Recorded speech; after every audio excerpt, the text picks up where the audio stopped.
You know, there's a popular topic in Siontix storytelling that's not often spoken about, likely for the best. That topic is religion. Anyone who's read a work of mine would confirm that religion, one way or another, is a common theme. In fact, just about every story I've written goes on about religion in some fashion. The importance of the religious themes varies, but still, they are indeed present. Universe of Fire featured an alien species called the Koroks, entranced by a religion which seeks a complex ritual of uncovering the core of planets. F-Zero Seppuku featured the whole inner realm concept, and even had the Pope giving Chia Flower a friendly race. Shrouded Piety, well, that's self-explanatory. It's right in the name. One may suspect Shrouded Piety to be my most religious story, but in all actuality, I believe EngelReise is actually my most religious story. Shrouded Piety may center around a religious rebellion in the Holy See, but it is EngelReise that constantly has us learning about the fictional religions making up the world. The systems of belief we learn about from characters like Tomako greatly enhance our experience and understanding of how these characters think. Which brings me to the topic of this video. In this video, we're going to explore the two most recurring faiths of EngelReise, Puritonism and Jochanism. We begin with the protagonist's faith.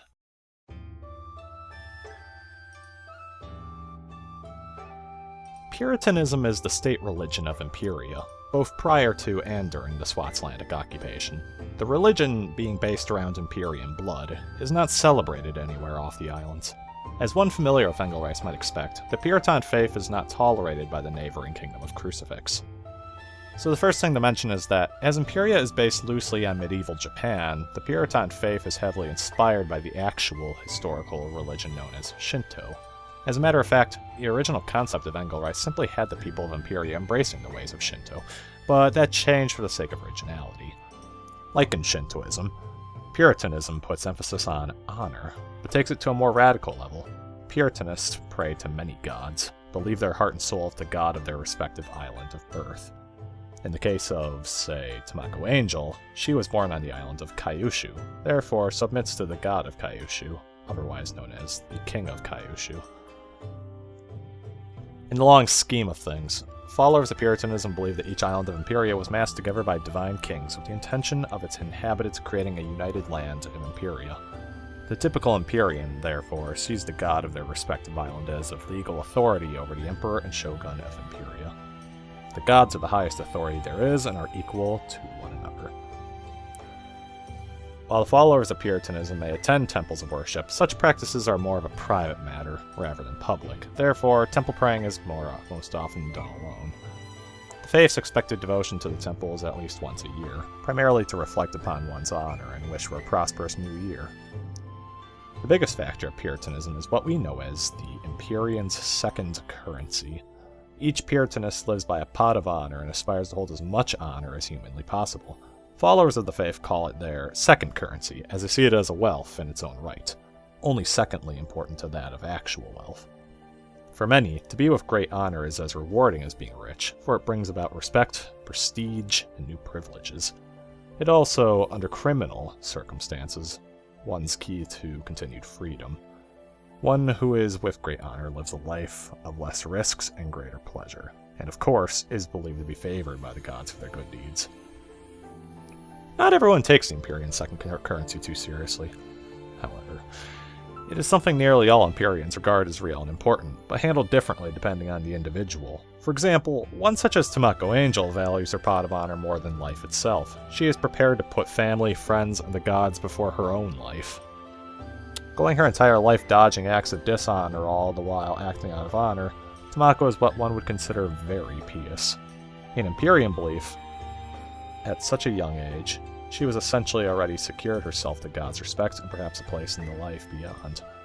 Furthermore, her rich pot of honor gives her many opportunities to mess up. In the case of kidnapped parents, few Empyreans would put it past her to abandon them, knowing that Tomako has more than enough honor to cover the dishonor of leaving them to their fate.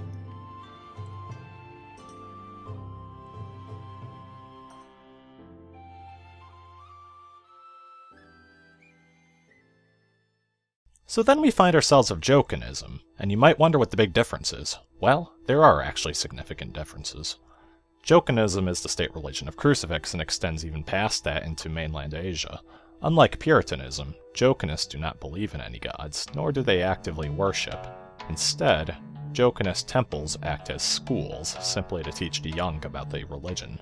There is little to no purpose for temple worship from grown Jokinists. Followers of Jokinism reject the idea of living beings being created outside of nature, however, do believe in a spiritual entity known as the Sponge Die.